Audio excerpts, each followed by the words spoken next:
Hello friends, I am Rathod Ruturaj and welcome in my YouTube channel English Pathshala.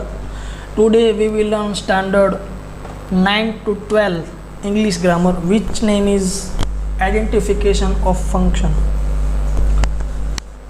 એટલે કે આજે આપણે ધોરણ 9 થી ધોરણ 12 સુધીમાં અંગ્રેજી ગ્રામરમાં જે ખૂબ જ મહત્વપૂર્ણ ટોપિક જેનું નામ છે ફંક્શન તેનો અભ્યાસ કરીશું. તો વિદ્યાર્થી મિત્રો, ફંક્શનના છે એ ઘણા બધા ટાઈપ્સ છે, જેમાં આપણે આગળના વિડીયોઝમાં ભણી ચૂક્યા છીએ. તો આજે આપણે ફંક્શનનો જે સેકન્ડ ટાઈપ છે તેનો અભ્યાસ કરીશું, જેનું નામ છે એક્સપ્રેસિંગ એબિલિટી. તો એબિલિટી એટલે શું? એબિલિટી એટલે કે ક્ષમતા, શક્તિ અથવા તો આપણે સામર્થ્ય કે આવડત છે તેને આપણે કહીએ છીએ. કોઈ પણ વ્યક્તિ હોય તો આપણે કહી શકીએ છીએ કે આ માણસ છે તેમાં એબિલિટી, આ કામ કરવાની રહેલી છે. તો એક્સપ્રેસિંગ એબિલિટી, તો આ ફંક્શન શક્તિ, સામર્થ્ય, આવડતનો નિર્દેશ કરવા માટે વપરાય છે. એટલે કે આ જે એક્સપ્રેસિંગ એબિલિટી છે તે શક્તિ, સામર્થ્ય અને આવડત કોઈ પણ વ્યક્તિ હોય તો આપણે દાખલા તરીકે કોઈ પણ વિદ્યાર્થી હોય તો આપણે કહી શકીએ છીએ કે આ વિદ્યાર્થીમાં બોર્ડમાં પ્રથમ આવવાની શક્તિ અથવા તો સામર્થ્ય, આવડત છે તે રહેલી છે. તો તેમાં છે લેંગ્વેજ એલિમેન્ટ, તો કેન અને કુડ. એટલે કે લેંગ્વેજ એલિમેન્ટ એટલે કે એક્સપ્રેસિંગ એબિલિટી છે તેને આપણે દર્શાવવા માટે કેન અને કુડ આ બંનેનો ઉપયોગ છે તે કરી શકીએ છીએ. તેનાથી છે આપણે વાક્ય છે તે બનાવી શકીએ છીએ. તો તેની વાક્ય રચના આ રીતે બનશે કે કર્તા પ્લસ કેન અથવા તો કુડ પ્લસ ક્રિયાપદનું મૂળ રૂપ એટલે કે V1 બંને પ્લસ છે તે કર્મ. તો આ વિદ્યાર્થી મિત્રો દરેકમાં જે છે તે વાક્ય રચના ખૂબ જ ઇમ્પોર્ટન્ટ છે, કારણ કે વાક્ય રચના ઉપર જ જે ફંક્શન છે તે આપણે બનાવી શકીએ છીએ. તેના એક્ઝામ્પલ સમજશું કે આઈ કેન સ્પીક ઇંગ્લિશ. તો અહીંયા છે તે કેન એટલે કે કરી શકું. આઈ કેન સ્પીક ઇંગ્લિશ એટલે કે હું ઇંગ્લિશ બોલી શકું છું. ત્યારબાદ છે second example, I can come first in board exam. એટલે કે હું બોર્ડની એક્ઝામમાં ફર્સ્ટ નંબર ઉપર આવી શકું છું.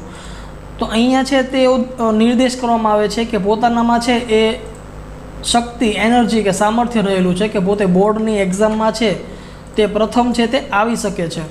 તો કોઈ પણ વિદ્યાર્થી હોય તેમાં સામર્થ્ય, આવડત રહેલી જ હોય છે, તે પોતે છે તે મહેનત કરી અને બોર્ડમાં છે તે આવી શકે છે. તો અહીંયા તે એક્ઝામ્પલ લેવામાં આવ્યું છે કે I can come first in board exam. એટલે કે બોર્ડની એક્ઝામમાં હું પ્રથમ છે તે આવી શકું છું, મારી અંદર સામર્થ્ય, આવડત છે તે રહેલી છે. ત્યારબાદ third example, S can knit a socks well. એટલે કે એસ છે તે સારા મોજા, નીટ એટલે કે વણવું અથવા તો સીવવું. તો એસ છે તે સારા મોજા વણી શકે તો સીવી શકે છે. તો અહીંયા છે તે તેની એબિલિટી એટલે કે શક્તિ રહેલી છે કે તે છે તે સારા એવા મોજા છે તે બનાવી શકે છે. તો અહીંયા વિદ્યાર્થી મિત્રો આપણે છે તે કેન એટલે કે કરી શકવાના અર્થમાં શક્તિ, સામર્થ્ય કે આવડત કોઈ પણ વ્યક્તિની અંદર રહેલી હોય તે વ્યક્તિની આવડત દર્શાવવા માટે કેન અથવા તો કોડનો ઉપયોગ છે તે આપણે અહીંયા કરી શકીએ છીએ. તો આપણે એક્ઝામ્પલ જોયું કે S can knit a socks well. એટલે કે એસ છે તે સારા મોજા છે તે ગૂંથી શકે છે. નીટ એટલે કે ગૂંથવું. તો ઘણા બધા રીતે જોયું હશે કે બહેનો હોય તે ગૂંથણ કામ એટલે કે મોજા અથવા તો રૂમાલ કે એવું કંઈ હોય એવું તે છે તે ઘરે કામ કરતા હોય છે. તો અહીંયા છે તે એક્ઝામ્પલ લેવામાં આવ્યું છે. ત્યારબાદ fourth example, Jigar is 90 kg but he can run very fast. એટલે કે જીગર છે તે 90 કિલોનો વજન ધરાવે છે પરંતુ તે ઝડપથી દોડી શકે છે. તો અહીંયા છે તે જીગરનું વેઇટ એટલે કે વજન છે તે 90 કિલો દર્શાવવામાં આવે છે કે જીગર ઇઝ 90 kgs. એટલે કે જીગર છે તે 90 કિલોનો છે પણ he can run very fast, પરંતુ તે ઝડપથી દોડી શકે છે. તો અહીંયા છે તે જીગરની અંદર એબિલિટી એટલે કે શક્તિ રહેલી છે, સામર્થ્ય રહેલું છે કે પોતાનો વજન 90 કિલો છે છતાં પણ તે છે તે દોડી શકે છે ઝડપથી એવું. તો અહીંયા તે અર્થમાં વિદ્યાર્થીઓ દર્શાવવામાં આવ્યું છે. તો સેકન્ડ ટાઈપ છે જેનું નામ છે એક્સપ્રેસિંગ એબિલિટી. એબિલિટી એટલે કે શક્તિ, સામર્થ્ય અથવા તો આવડત. તો જેનો ઉપયોગ દર્શાવવા માટે આપણે એ લેંગ્વેજ એલિમેન્ટ છે કેન અથવા તો કુડ. તો આ જે એક્સપ્રેસિંગ એબિલિટી છે તેને દર્શાવવા માટે લેંગ્વેજ એલિમેન્ટ જે કેન અને કુડનો ઉપયોગ છે તે કરીએ છીએ. તો ત્યારબાદ આપણે વાક્યરચના જોઈએ કર્તા પ્લસ કેન અથવા કુડ પ્લસ ક્રિયાપદનું મૂળ રૂપ એટલે કે V1 પ્લસ કર્મ.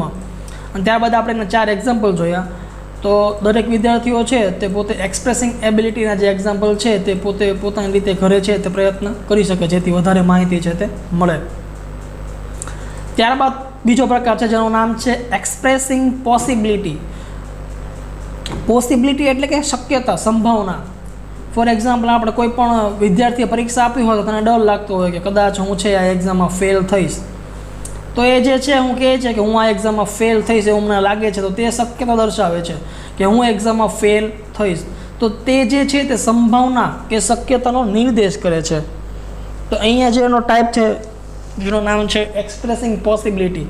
તો તેની ડેફિનેશન સમજશું કે આ ફંક્શન સંભાવના કે શક્યતાનો નિર્દેશ કરવા માટે વપરાય છે. ફોર એક્ઝામ્પલ અત્યારે છે તે કોરોના વાયરસની મહામારી ચાલી રહી છે. સ્કૂલો ક્યારે ખુલે તે હજી કંઈ નક્કી નથી, પરંતુ આપણે આશા રાખીએ છીએ કે દિવાળી પછી સ્કૂલો છે તે ખુલી શકે. તો તે જે છે તે શક્યતા, સંભાવના દર્શાવવામાં આવી છે કે દિવાળી પછી કદાચ સ્કૂલો છે તે ખુલી શકે. ખુલે તે પણ અને ના પણ ખુલી શકે, કારણ કે વધારે પડતા કેસીસ ગુજરાતમાં આવ્યા હોય તો શિક્ષણ મંત્રીના આદેશ અનુસાર સ્કૂલો છે તે ખોલી ન શકે. તો તે છે તે એક્સપ્રેસિંગ પોસિબિલિટી એટલે કે સંભાવના કે શક્યતાનો નિર્દેશ કરે છે કે કદાચ દિવાળી પછી સ્કૂલ છે તે ખુલી શકે. તો આના જે લેંગ્વેજ એલિમેન્ટ છે તે છે મે અને માઇટ. તો આ જે એક્સપ્રેસિંગ પોસિબિલિટી છે તે મે અને માઇટના લેંગ્વેજ એલિમેન્ટથી આપણે તેનો ઉપયોગ છે તે વાક્ય બનાવી શકીએ છીએ. તેની વાક્યરચના સમજશો કે કર્તા પ્લસ મે માઇટ પ્લસ ક્રિયાપદનું મૂળ રૂપ એટલે કે V1 પ્લસ કર્મ. તો દરેક વિદ્યાર્થી મિત્રો જે વાક્યરચના છે તે ખૂબ જ મહત્ત્વની છે. દરેક ફંક્શનમાં છે તે લેંગ્વેજ એલિમેન્ટ છે તે અલગ અલગ આવશે, એટલે કે વાક્યરચના છે તે યાદ રાખવી ખૂબ જ જરૂરી છે. તો તેના એક્ઝામ્પલ સમજશું કે આઈ મે વિઝિટ ધ મ્યુઝિયમ એટલે કે કદાચ હું મ્યુઝિયમની મુલાકાતે જઈશ. તો અહીંયા છે તે સંભાવના દર્શાવવામાં આવી છે કદાચ હું મ્યુઝિયમની મુલાકાતે જઈશ. તો ઇવન કંઈ કામ આવ્યું હોય તો પણ ન પણ જઈ શકાય. તો અહીંયા એ પણ દર્શાવવામાં આવ્યું છે કે આઈ મે વિઝિટ ધ મ્યુઝિયમ એટલે કે કદાચ હું મ્યુઝિયમની મુલાકાતે જઈશ. તો અહીંયા છે તે સંભાવના કે શક્યતા દર્શાવવામાં આવી છે કે કદાચ હું મ્યુઝિયમની મુલાકાતે જઈશ અને કોઈ પણ કારણોસર ન પણ જઈ શકું, તો અહીંયા છે તેનો નિર્દેશ કરવામાં આવ્યો છે. ત્યારબાદ સેકન્ડ એક્ઝામ્પલ છે Radhika is not feeling well એટલે કે રાધિકા છે તેની તબિયત સારી હતી નહીં, તે સારું ફીલ કરી રહી હતી નહીં. She may go home early એટલે કદાચ તે ઘરે છે તે જઈ શકે. તો સ્વાભાવિક છે કોઈ પણ વ્યક્તિ હોય તેને તબિયત સારી ન હોય તો તે પોતે ઘરે છે તે જઈ શકે છે. તો અહીંયા તે અર્થમાં કહેવામાં આવ્યું છે કે Radhika is not feeling well એટલે કે રાધિકા છે તેની તબિયત સારી હતી નહીં, તે સારું મહેસૂસ કરી શકતી નહીં. She may go home early કદાચ તે ઘરે વહેલા છે તે જઈ શકે. ત્યારબાદ third example the sky is full of dark clouds એટલે કે આકાશ છે તે કાળા વાદળોથી ઘેરાયેલું છે. ઇટ મે રેન ટુડે કદાચ આજે વરસાદ આવશે. તો અત્યારે છે તે વરસાદ એટલે કે ચોમાસું ચાલી રહ્યું છે, તો આપણને ખ્યાલ છે કે ગમે ત્યારે વરસાદ છે તે આવી શકે છે. The sky is full of dark clouds એટલે કે આકાશ છે તે કાળા વાદળોથી ઘેરાયેલું છે. ઇટ મે રેન ટુડે એટલે કે આજે કદાચ વરસાદ છે તે આવશે. તો વરસાદ આવવું એ આપણા ઉપર ડિપેન્ડ નથી, વરસાદ છે તે આવે પણ અને ન પણ આવે. તો અહીંયા તે અર્થમાં શક્યતા કે સંભાવના દર્શાવવામાં આવે છે કે કદાચ વરસાદ છે તે આવશે. પછી વરસાદ આવે પણ અને ન પણ આવે, તે કુદરતી છે, આપણી ઉપર ડિપેન્ડન્ટ નથી. ત્યારબાદ છે fourth example Raj has command over English એટલે કે રાજ છે તેની ઇંગ્લિશ ઉપરની સારી એવી પકડ છે એટલે કે સારું એવું ઇંગ્લિશ છે તેને ફાવે છે. He may join on arts college to study English literature એટલે કે Raj has command over English એટલે રાજ છે તેની ઇંગ્લિશ ઉપર સારી એવી કમાન્ડ એટલે કે પકડ અથવા તો સારી એવી આવડત છે, તેને ઇંગ્લિશ છે તે સારું આવડે છે. He may join on arts college to study English literature એટલે કદાચ તેને છે કે આર્ટ્સ કોલેજ જોઈન કરવી જોઈએ ઇંગ્લિશ લિટરેચર છે તે અભ્યાસ કરવા માટે. તો અહીંયા છે તે કહેવામાં આવ્યું છે કે રાજ છે તેની સારી એવી પકડ છે ઇંગ્લિશ ઉપર, તેને ઇંગ્લિશ છે તે સારું એવું આવડે છે, તો તેને ઇંગ્લિશ અભ્યાસ કરવા માટે તેને કોઈ પણ આર્ટ્સ કોલેજ જોઈન કરવી જોઈએ. તો અહીંયા છે તે વ્યક્તિનો ઇન્ટરેસ્ટનો વિષય દર્શાવવામાં આવ્યો છે કે રાજ છે તેને ઇંગ્લિશ ઉપર સારી પકડ છે, તેને ઇંગ્લિશમાં રસ છે, ઇંગ્લિશ તેને આવડે છે તો એના અનુસાર એના આધારે તે શક્યતા કરે છે કદાચ તે છે તે ઇંગ્લિશ ભણવા માટે આર્ટ્સ કોલેજ જોઈન છે તે કરશે. તો અહીંયા સેકન્ડ ટાઈપ છે જેનું નામ છે એક્સપ્રેસિંગ પોસિબિલિટી એટલે કે શક્યતા. તો આપણે કહી શકીએ છીએ કે કદાચ માર્ચમાં બોર્ડની એક્ઝામ છે તે આવશે. તો માર્ચમાં બોર્ડની એક્ઝામ આવે પણ અને ન પણ આવે તે આપણે શક્યતા દર્શાવવામાં આવેલી છે. જેવી રીતે આપણે વાત કરી કે દિવાળી પછી સ્કૂલો છે તે ખુલશે તો તે કોરોના વાયરસ ઉપર ડિપેન્ડેન્ટ છે કે ત્યાં સુધીમાં કેસીસ છે તે ઓછા થઈ ગયા હશે તો સ્કૂલો છે તે ખોલવામાં આવશે અથવા ન પણ આવે. તો તે શક્યતા કે સંભાવના દર્શાવવા માટે આ જેનો ટાઈપ છે જેનું નામ છે એક્સપ્રેસિંગ પોસિબિલિટી, જેના લેંગ્વેજ એલિમેન્ટ છે મે અને માઇટ, તો તેનો અભ્યાસ આપણે કર્યો.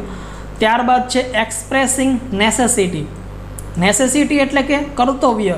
કોઈ પણ ફરજ હોય તે આપણે અનિવાર્યપણે કરવી જ પડે. તો તેના અર્થમાં આ અહીંયા છે તે દર્શાવવામાં આવ્યું છે કે આ ફંક્શનનો ઉપયોગ અનિવાર્ય જરૂરિયાત કે સંજોગોના કારણે કરવી પડતી ક્રિયા માટે વપરાય છે. અનિવાર્ય એટલે કે જેના વગર ચાલે જ નહીં, આપણે ફરજિયાત કરવી જ પડે. ફોર એક્ઝામ્પલ ટ્રાફિક રૂલ છે તો તે આપણે ફરજિયાત પાલન કરવું જ પડે.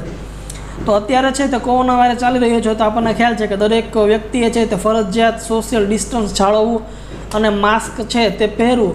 તો તે જે માસ્ક પહેરવું તે સરકારશ્રીના ગાઈડલાઇન મુજબ તે ફરજિયાત છે. તેમાં કોઈ પણ વ્યક્તિ છે તે ફરજિયાત પહેરવું જ પડે છે, તેમાં ચાલતું નથી. તો તેવી જ રીતે અહીંયા જે આ જે ફંક્શન છે તેમાં અનિવાર્ય જરૂરિયાત પ્રમાણે આ જે ક્રિયા છે તે કરવી પડે. તેના લેંગ્વેજ એલિમેન્ટ છે must, have to, has to અને હેડ ટુ. તો અહીંયા જે વિદ્યાર્થી મિત્રો must, have to, had to અને હેઝ ટુ છે તે લેંગ્વેજ એલિમેન્ટ છે. એટલે કે આ જે ફંક્શન છે એક્સપ્રેસિંગ નેસેસિટી, તે એક્સપ્રેસિંગ નેસેસિટી દર્શાવવા માટે આ જે લેંગ્વેજ એલિમેન્ટ છે must, have to, has to અને હેડ ટુ તેનો ઉપયોગ છે તે થાય છે. ત્યારબાદ છે તેની વાક્ય રચના એટલે કે સેન્ટેન્સ સ્ટ્રક્ચર. તો કર્તા plus must, have to, has to અને હેડ ટુ પ્લસ ક્રિયાપદનું મૂળરૂપ એટલે કે V1 પ્લસ કર્મ. તેને એક્ઝામ્પલ સમજશું કે you must reach the office in time એટલે કે તમારે ફરજિયાતપણે સમય ટુ સમય ઓફિસે આવવું જ પડશે. તો આપણને ખ્યાલ છે કે દરેક વિદ્યાર્થી મિત્રોને ખ્યાલ હશે કે સ્કૂલનો સમય 7 વાગ્યાનો હોય તો આપણે ફરજિયાતપણે 7 વાગે છે તે સ્કૂલે પહોંચી જવું જોઈએ, જે આપણી નૈતિક ફરજ છે. તો તેમાં ચાલતું નથી, કારણ કે સ્કૂલનો સમય 7 વાગ્યાનો હોય તો તમારી ફરજ છે કે તમારે 7 વાગે છે તે સ્કૂલે પહોંચવું પડે. તો 7 વાગે જે પહોંચવાની ક્રિયા છે તે અનિવાર્ય છે કે તેમાં આપણું કંઈ ચાલતું હોતું નથી. તો તે દર્શાવવા માટે એક્સપ્રેસિંગ નેસેસિટીનો ઉપયોગ છે તે થાય છે. You must reach the office in time એટલે કે તમારે સમયસર ઓફિસે ફરજિયાતપણે પહોંચવું જ જોઈએ. રીચ એટલે કે પહોંચવું. You must reach the office in time એટલે કે તમારે સમય પર ઓફિસ પહોંચવું જ જોઈએ. ત્યારબાદ second example, Neha's eyesight is weak, she has to wear spectacles એટલે કે નેહાની જે આઈસાઇટ એટલે કે દ્રષ્ટિ છે તે ખૂબ જ નબળી છે. C has to wear spectacles એટલે કે તેણે છે તે ચશ્મા પહેરવા જ જોઈએ. સ્પેક્ટેકલ્સ એટલે કે ચશ્મા. તો અહીંયા છે દર્શાવવામાં આવ્યું છે કે નેહાની જે આઈસાઇટ એટલે કે તેની જે દ્રષ્ટિ, તેની જે જોવાની ક્ષમતા છે તે ખૂબ જ નબળી છે. C has to wear spectacles એટલે કે તેણે છે તે ચશ્મા છે તે પહેરવા જોઈએ. તો તે પહેરવા જોઈએ તો તેના સારા અર્થમાં છે, તો ચશ્મા પહેરશે તો સારું એવું દેખાશે.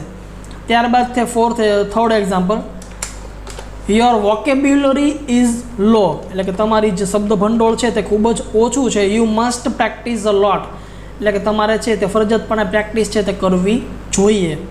તો અહીંયા છે તે તેનું વોકેબ્યુલરી, યોર વોકેબ્યુલરી ઇઝ લો એટલે કે તમારું જે વોકેબ્યુલરી શબ્દ ભંડોળ છે તે ખૂબ જ ઓછું છે. તે સારું કરવા માટે અથવા તો વોકેબ્યુલરી છે તે સુધારવા માટે તમારે ખૂબ જ પ્રેક્ટિસ કરવી જોઈએ. ત્યારબાદ fourth example, tomorrow is my exam એટલે કે આવતીકાલે મારી એક્ઝામ છે. I have to gate early એટલે કે મારે ફરજિયાત અથવા તો વહેલા ઉઠવું જોઈશે. તો અહીંયા છે તે દર્શાવવામાં આવ્યું છે કે ટુમોરો ઇઝ માય એક્ઝામ આવતીકાલે મારી એક્ઝામ છે. I have to gate ready early એટલે કે મારે છે તે ફરજિયાતપણે વહેલા ઉઠવું પડશે. તો સ્વાભાવિક છે કે નોર્મલ દિવસોમાં આપણે મોડા ઉઠતા હોય, પરંતુ એક્ઝામ છે તો એક્ઝામ છે તે માટે આપણે ફરજિયાત વહેલા ઉઠવું જોઈએ. તો અહીંયા વિદ્યાર્થી મિત્રો જે એક્સપ્રેસિંગ નેસેસિટી છે તે એક કર્તવ્યના રૂપમાં દર્શાવવામાં આવ્યું છે કે તે જે કાર્ય છે તે આપણે કરવાની ઈચ્છા હોતી નથી, પરંતુ આપણે અનિવાર્યપણે તે કાર્ય છે તે કરવું પડે છે, તે અર્થમાં દર્શાવવામાં આવ્યું છે કે tomorrow is my exam, I have to gate early, એટલે કે આવતીકાલે મારી એક્ઝામ છે તો મારે વહેલા ઉઠવું જોઈએ. તો અહીંયા વહેલા ઉઠવાની જે છે તે ફરજિયાત પણ દર્શાવવામાં આવે છે કે વહેલા ઉઠવું જોઈએ, કારણ કે આવતીકાલે છે તે એક્ઝામ છે.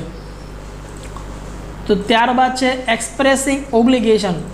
તો એક્સપ્રેસિંગ ઓબ્લિગેશન એટલે કે કોઈ પણ જે નિયમ હોય તે નિયમનું આપણે ફરજિયાતપણે પાલન છે તે કરવું જ જોઈએ, તેના અર્થમાં દર્શાવવામાં આવે છે કે આ ફંક્શન જ્યારે કંઈક જરૂરી અથવા ફરજિયાત નિયમનું પાલન કરવાના નિર્દેશમાં વપરાય છે. એટલે કે આ જે એક્સપ્રેસિંગ ઓબ્લિગેશન છે તે આ ફંક્શન જ્યારે કોઈ પણ જરૂરી બાબત હોય અથવા તો ફરજિયાત નિયમનું પાલન કરવા માટે આ ફંક્શન જેનું નામ છે એક્સપ્રેસિંગ ઓબ્લિગેશન તેનો ઉપયોગ થાય છે. તો આને લેંગ્વેજ એલિમેન્ટ જોઈશું કે મસ્ટ, હેવ ટુ અને શુડ. તો અહીંયા છે તે દર્શાવવામાં આવ્યું છે કે આ જે કોઈ પણ જે આપણે લેંગ્વેજ એલિમેન્ટ જોયા જેનું નામ છે મસ્ટ, હેવ ટુ અને શુડ, તો આ લેંગ્વેજ એલિમેન્ટના ઉપયોગથી આપણે એક્સપ્રેસિંગ ઓબ્લિગેશનના વાક્યો છે તે બનાવી શકીએ છીએ. તો તેની વાક્ય રચના સમજશું કે કર્તા plus must, have two, should અને ક્રિયાપદનું મૂળ રૂપ એટલે કે V1 પ્લસ કર્મ. તો આ જે આપણે વાત કરી તે વાક્ય રચના છે જે ખૂબ જ મહત્ત્વની છે. તો આના જે એક્સપ્રેસિંગ ઓબ્લિગેશન છે તેના લેંગ્વેજ એલિમેન્ટ છે મસ્ટ, હેવ ટુ અને શુડ.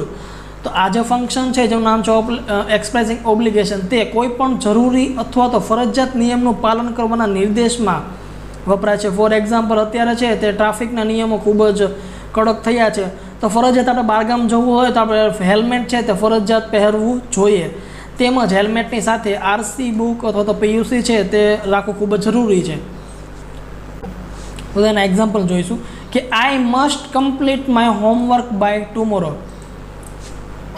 એટલે કે હું આવતીકાલે મારું હોમવર્ક છે તે ફરજિયાતપણે પૂરું છે તે કરીશ. I must complete my homework by tomorrow એટલે કે મારું જે હોમવર્ક છે હું આવતીકાલે ચોક્કસપણે ફરજિયાતપણે પૂર્ણ છે તે કરીશ. મસ્ટ તે ચોક્કસ ફરજિયાતપૂર્ણ દર્શાવવામાં આવે છે. ત્યારબાદ second example he look tired, he should rest for some time. એટલે કે તે થાકેલો અથવા તો તે છે તે ટાયર્ડ એટલે કે થાકી ગયેલો, ખૂબ જ વધારે થાકી ગયેલું.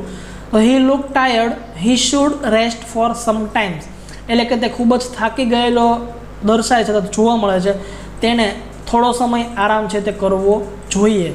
તો અહીંયા છે તે આજ્ઞા દર્શાવવામાં આવે છે કે અથવા તો તેને છે તે સલાહ આપવામાં આવી છે કે હી લુક ટાયર્ડ એટલે કે તે છે તે થાકી ગયેલો દર્શાય તો લાગે છે. હી should rest for some time એટલે કે તેને થોડો સમય આરામ કરવો જોઈએ. શુડનો ઉપયોગ છે તે થયો છે. તો અહીંયા છે તે આપણે કોઈ પણ વ્યક્તિને કહીએ ત્યારે આપણે કોઈ પણ સૂચના અથવા તો સજેશન આપતા હોય ત્યારે આપણે શુડનો ઉપયોગ છે તે કરીએ છીએ કે હી should rest for some time એટલે કે તેણે થોડો સમય આરામ કરવો જોઈએ, કારણ કે તે ખૂબ જ થાકી ગયેલો દર્શાવાય છે. ત્યારબાદ third example you are not well, you should take medicine એટલે કે યુ આર નોટ વેલ તારી તબિયત સારી નથી. યુ શુડ ટેક મેડિસિન એટલે કે તારે દવા લેવી જોઈએ. તો અહીંયા છે તે કહેવામાં આવ્યું છે કે યુ આર નોટ વેલ એટલે કે તબિયત સારી ન હોવી. યુ શુડ ટેક મેડિસિન એટલે કે તારે છે તે મેડિસિન લેવી જોઈએ. તો અહીંયા કોઈ પણ વ્યક્તિની તબિયત ખરાબ હોય તો આપણે કહી શકીએ છીએ કે તમારી તબિયત છે તે ખરાબ છે તો તમારે મેડિસિન એટલે કે દવા લેવી જોઈએ. તો તે અર્થમાં અહીંયા દર્શાવવામાં આવ્યું છે કે તમારી તબિયત સારી નથી એટલે તમારે દવા લેવી જોઈએ. તો ત્યારબાદ છે તે વ્યક્તિ ઉપર ડિપેન્ડન્ટ છે, દવા લે પણ અને ન પણ લે. એટલે કે યુ આર નોટ વેલ એટલે કે તમારી તબિયત સારી નથી. યુ શુડ ટેક મેડિસિન એટલે કે તમારે દવા લેવી જોઈએ. ત્યારબાદ fourth example we should obey our elders. તો અહીંયા છે તે રિસ્પેક્ટના અર્થમાં દર્શાવવામાં આવ્યું છે કે we should obey our elders એટલે કે આપણાથી જે મોટા લોકો હોય તેની વાત કરવામાં આવી છે કે આપણે આપણા વડીલોનું પાલન અથવા તો માન છે તે જાળવવું જોઈએ. We should obey our elders એટલે કે વડીલો, ઓબે એટલે કે પાલન કરવું જોઈએ. તો અહીંયા છે દર્શાવવામાં છે કે કોઈ પણ વ્યક્તિ આપણાથી કોઈ પણ મોટા વ્યક્તિ હોય તો આપણે તેનું માન જાળવવું જોઈએ અથવા તો તેમની આજ્ઞાનું પાલન કરવું જોઈએ, તે આપણી ફરજ છે. ત્યારબાદ આપણે કહી શકીએ કે we must obey our parents એટલે કે આપણે આપણા માતા પિતાનું કહ્યાનું પાલન કરવું જોઈએ. We must obey hour teachers, એટલે કે આપણે આપણા શિક્ષકોનું માન જાળવવું જોઈએ, તો તેમનું કોઈ પણ જે પાલન હોય તે કરવું જોઈએ.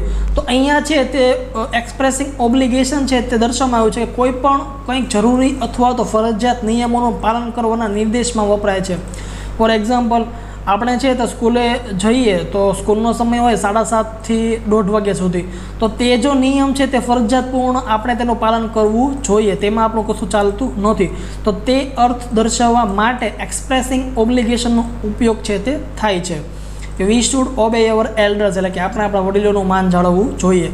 We must respect our principal, એટલે કે આપણે આપણા જે પ્રિન્સિપલ આચાર્ય છે તેમનું માન જાળવવું જોઈએ. રિસ્પેક્ટ એટલે કે તેમને મહત્ત્વ, માન આપવું જોઈએ. તો અહીંયા વિદ્યાર્થી મિત્રો આપણે જે ફંક્શનના જે પ્રકારો છે જેનું નામ છે એક્સપ્રેસિંગ એબિલિટી, એટલે કે શક્તિ અથવા તો સામર્થ્ય દર્શાવવા માટે. ત્યારબાદ છે એક્સપ્રેસિંગ પોસિબિલિટી, એટલે કે શક્યતા કે સંભાવના દર્શાવવા માટે. ત્યારબાદ છે એક્સપ્રેસિંગ નેસેસિટી, એટલે કે અનિવાર્ય જરૂરિયાત કે સંજોગોના કારણે જરૂરિયાત ઊભી કરતી જરૂરિયાતો છે તે દર્શાવવા માટે. ફોર એક્ઝામ્પલ, અત્યારે છે તો કોરોના વાયરસ ચાલે છે, તો માસ્ક પહેરવું કોઈ પણ લોકોને ગમતું હોતું નથી, પરંતુ જે ખૂબ જ વધારે ભારી ભરખમ 1000 રૂપિયાનો જે દંડ થાય છે તે દંડ ન થાય તે માટે આપણે માસ્ક છે તે પહેરીએ છીએ. તો તે અનિવાર્ય જરૂરિયાત છે કે આપણે ફરજિયાત છે તે પહેરવું જોઈએ, જો ન પહેરીએ તો આપણા ખીચામાંથી 1000 રૂપિયા છે તે જાય છે. એટલા માટે આપણે સર્વ લોકો છે તે માસ્ક પહેરીએ છીએ. તો તે એક્સપ્રેસિંગ નેસેસિટી, એટલે કે આપણે કહી શકીએ છીએ કે જરૂરિયાત પ્રમાણે સંજોગોના કારણે આપણે છે તે પહેરીએ છીએ. ત્યારબાદ લાસ્ટ આપણે જોયું કે એક્સપ્રેસિંગ ઓબ્લિગેશન, એટલે કે કોઈ પણ જે અર્થ હોય તે અર્થમાં દર્શાવવા માટે કે કોઈ પણ ફરજિયાત નિયમનું પાલન કરવાના નિર્દેશમાં એક્સપ્રેસિંગ ઓબ્લિગેશનનો ઉપયોગ છે તે થાય છે. તો અહીંયા વિદ્યાર્થી મિત્રો આપણો જે ફંક્શનનો સેકન્ડ ટાઈપ છે તે અહીં પૂર્ણ થાય છે. Thank you for watching English પાઠશાલા.